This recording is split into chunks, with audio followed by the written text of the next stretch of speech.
Kiai Habib Umar itu nggak pernah tidur pakai kasur, karena saya dapat kabar kalau dia tidur di kasur itu bikin tidurnya lebih lelap. Makanya waktu tidur di rumah saya, beliau minta sama saya tikar, kasur Palembang itu, tahu? Yang tipis itu apa? Apa jenenge?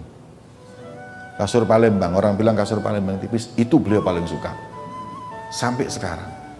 Kecuali kalau di hotel, ya kalau bisa kita bawakan dia senang, tapi kalau enggak ya beliau tidur itu dengan terpaksa. Nggak suka tidur di spring bed, nggak biasa, lebih senang untuk tidur sih. Ya gitu juga tidurnya Habib Umar itu di mobil, di pesawat, itu tidur.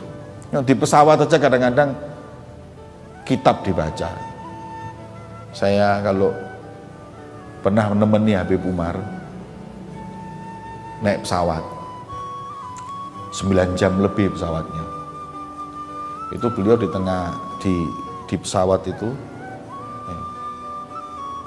isinya muridnya gantian baca kitab, dia dengarkan. Nanti kadang kalau sudah tidur yang baca kitab berhenti, jadi Nina bubuke itu maca kitab. Jadi baca kitab sering, saya tidak sekali 2 kali, sering tidur gitu. Saya pernah waktu itu perjalanan lama dari Yordan kemudian ke Indonesia. Perjalanan itu malam, beliau duduk, semua duduk, zikir, wirid.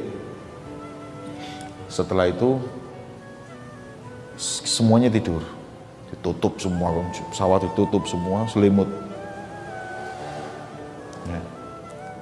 Subuh-subuh ada orang azan di dalam pesawat.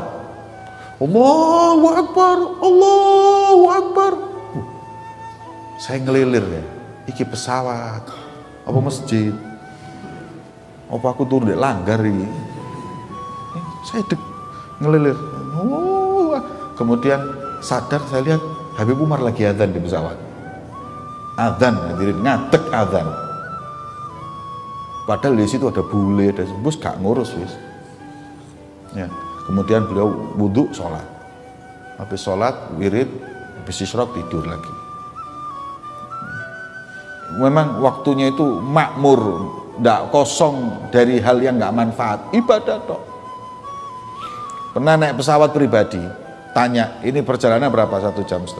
Duduk sama anaknya, semaan Quran, podo hafal Quran sebagainya.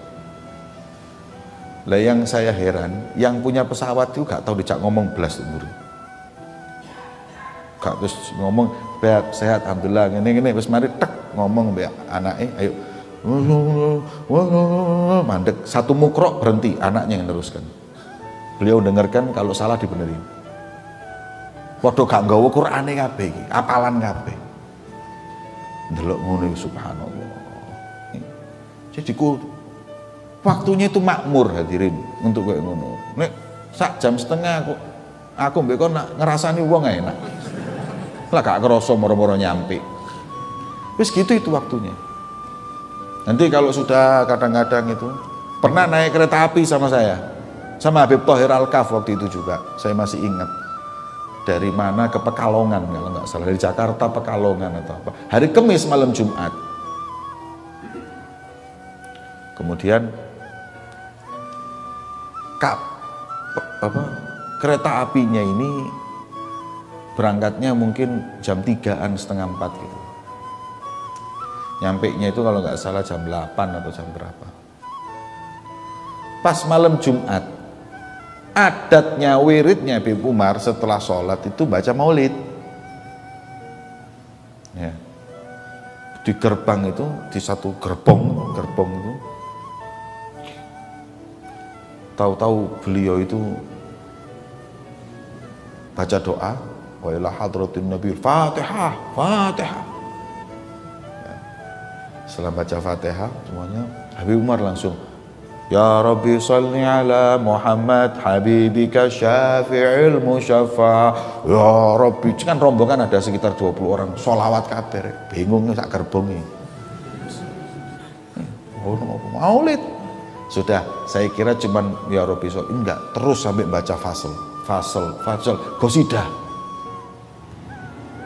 Setelah itu, setelah fasal selesai 4 fasal qasidah, yang saya masih bingung mikir iki mahalul qiyam ngadeg apa gak. Dan ketika mahalul qiyam sallallahu alaihi Muhammad, beliau berdiri, buat diri semua. Itu gerbong-gerbong lain itu nggak ada yang kenal sama kita, semuanya kumpul maulutan sak gerbong. Sak gerbong maulutan wis kayak di masjid wis.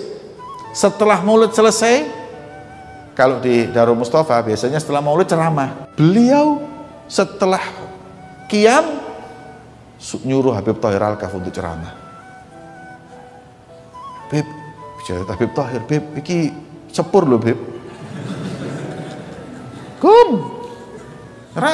Ceramah Habib Thohir. Nah, saya masih ingat itu ceramahnya beliau, subhanallah, memuji ketika itu. Saya belum pernah di kereta api sholawat seperti ini, maulutan seperti ini. Inilah orang mukmin, kata beliau, harus bangga dengan ibadahnya, dengan adatnya, dengan kebiasaannya. Kita kan malu sholawatan ngono. Isin rek delok wong rek. Dia nggak malu, dia bangga. Ini ceramahnya Habib Thohir ketika itu seperti itu. Terus yang lain suruh ceramah gantian. Setelah itu terus baca doa. Haimar nggak ceramah, baca doa, selesai. Hadirin, ini apa namanya adatnya para salaf kita dahulu, bagaimana mereka dulu qiyamul